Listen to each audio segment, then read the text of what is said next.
É, beleza, tranquilo, gente? Tudo bem com vocês? Bom, na aula de hoje a gente vai falar sobre movimento uniforme, ou simplesmente MU. Ou alguns livros também trazem MRU, né? Porque eles especificam um movimento retilíneo uniforme. Mas qual seria a grande característica desse tipo de movimento, né? Então, o movimento uniforme, o que caracteriza ele, sua principal característica é que ele mantém-se constante. Mas o que se mantém constante? Né? Quando eu estou falando de movimento, velocidade, né? Então, a velocidade se mantém constante nesse tipo de movimento. Então, essa é a principal característica desse movimento. Ou seja, nesse tipo de movimento, nós vamos ter que a velocidade média ela vai coincidir com a velocidade instantânea, ou seja, a velocidade total do percurso ela vai ser igual à velocidade em qualquer tempo, né, naquele percurso. É como se, por exemplo, eu fosse viajar daqui até Recife, certo? E toda hora que eu olhasse para o velocímetro, a velocidade estivesse lá sempre, por exemplo, 100 km por hora, certo? Então, andei 2 km, olhei para o velocímetro, estava 100 km por hora. Depois eu andei mais 50 quilômetros, continuou 100 quilômetros por hora. Na verdade, a distância para Recife é só 120 quilômetros, 120 quilômetros, né? Então eu andei 100, depois andei mais 20, tá bom? Mas é isso. É um tipo de movimento, um movimento uniforme, em que se mantém uma velocidade constante. E se a velocidade se mantém constante, nós podemos dizer que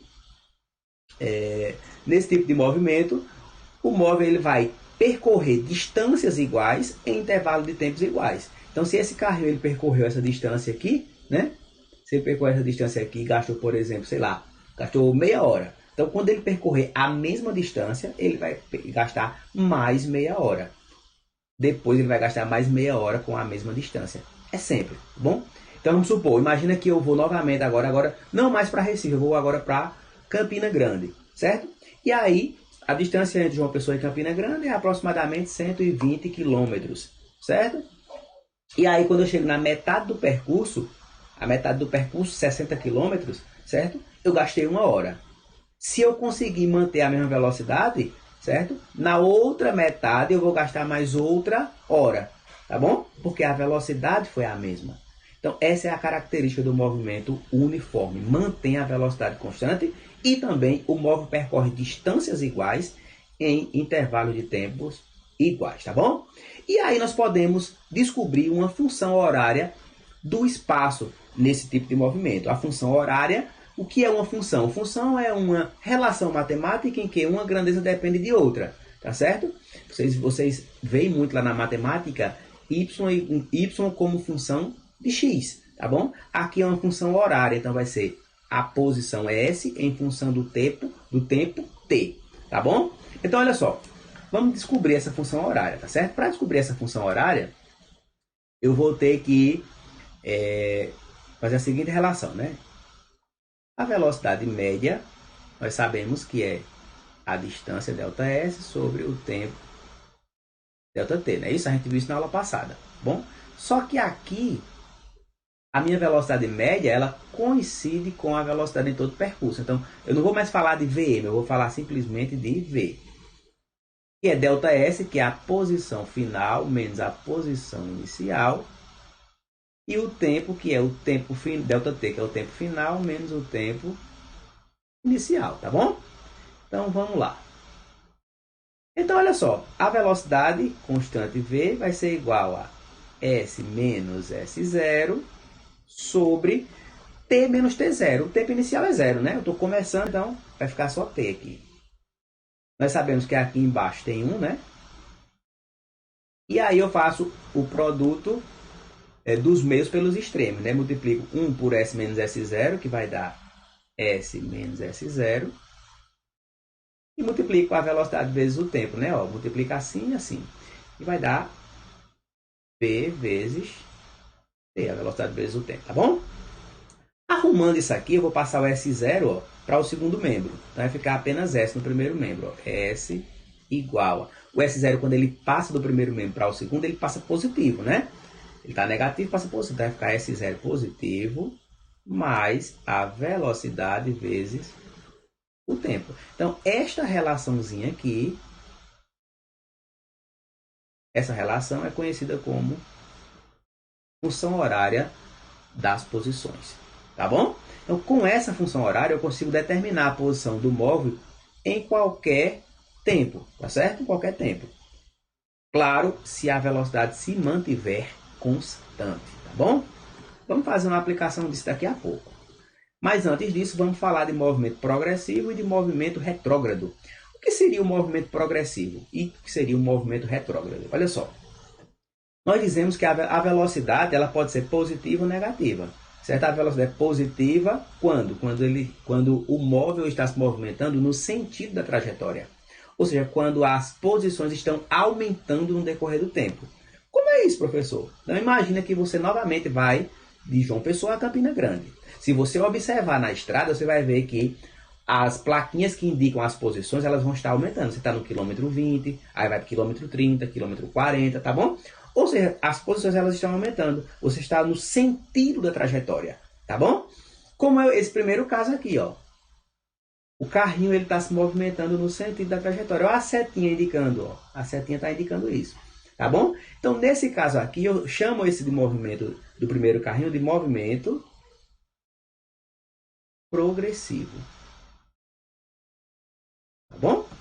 Já o segundo carrinho, ele está voltando, ó. É como se ele estivesse lá em Campina Grande e estivesse voltando para João Pessoa. Se ele observar as plaquinhas, ele vai ver que vai estar diminuindo. Então, no segundo caso, o movimento aqui vai ser um movimento que retrógrado. Retrógrado. Então, no primeiro caso, a velocidade do carrinho ela é uma velocidade positiva. E no segundo caso, é uma velocidade negativa, tá bom? Isso é a diferença do movimento progressivo para o retrógrado. E agora vamos ver o exemplo, né?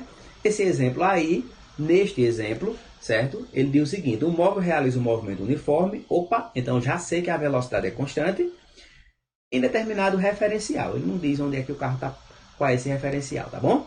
Mas ele diz que o espaço varia com o tempo segundo os dados dessa tabela aí, certo? Ou seja, aqui, ó, vamos só colocar aqui uma setinha para saber que ele está indo da esquerda para a direita, certo? O carrinho está indo da esquerda para a direita.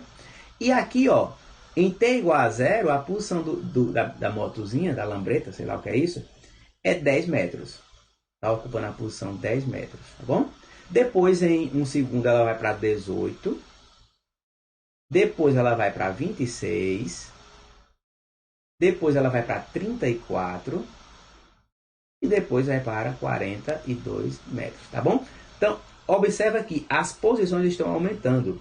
O mais interessante é o tempo que ela gasta para se deslocar, né? Então, de 10 para 18, ela gastou 1 segundo. De 18 para 26, também gastou 1 segundo. Ou seja, está aumentando sempre 1 segundo. O tempo está aumentando 1 segundo e a posição está aumentando quanto? Ó, de 10 para 18, 8. 18 para 26, 8 também. 26 para... Ou seja, a posição está variando 8 metros a cada 1 segundo. Isso já me diz que a velocidade, ó, certo? É quem? 8 metros a cada 1 segundo. 8 metros por segundo, tá bom? Eu poderia calcular também essa velocidade, tá certo? Poderia calcular a velocidade dividindo a distância pelo tempo. A variação da distância, né? A variação variou quanto aqui, ó? 18 menos 10, 8. E o tempo variou 1, 18. 8 dividido por 1, 8, tá bom? Na letra A ele quer saber exatamente quem é S0 e a posição inicial, 10 metros. E quem é a velocidade, que é 8 metros por segundo. Na letra B, ele quer que você classifique o movimento em progressivo ou retrógrado, né? Esse movimento ele é o quê? Progressivo ou retrógrado? Progressivo, não é isso? Por que ele é progressivo? Por dois motivos, na verdade. Primeiro, porque a velocidade é positiva, já sabemos que é progressivo. E o outro é que as posições estão aumentando. Então, o movimento ele é progressivo, tá bom? Progressivo. E ele quer saber também a função horária. A função horária é aquela que a gente viu lá no slide anterior, né? S igual a S0 mais VT. Essa é a função horária geral. Mas para esse movimento, qual seria a função horária? Para esse movimento específico seria S igual. Quem é esse zero? Quem é a posição inicial? 10 metros, né? Mais. Quem é a velocidade? 8 metros por segundo, vezes o tempo. Então, essa é a posição. Essa é a função horária. Aí você pode perguntar, professor, mas por que o senhor não coloca o tempo? Eu não coloco o tempo porque eu tenho vários tempos aqui, ó. 1, 2, 3, 4, tá bom? Então, com essa função horária, eu consigo descobrir a posição em qualquer tempo. Vamos fazer um teste. Por exemplo, em 2 segundos, qual a posição dele? A gente já sabe, né? É quanto? A posição é 26.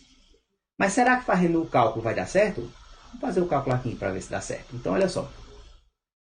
S igual. Quem é esse zero, né? 10 mais 8 vezes 2 segundos, né? Vezes 2, ó. S igual a 10 mais 16. Que dá igual a 26. Tá vendo? Então, se eu fizer, por exemplo, 4, vai dar 42. Se eu quiser saber, por exemplo, daqui a 50 segundos, qual vai ser a posição? Só é colocar aqui que você vai descobrir também. Tá bom?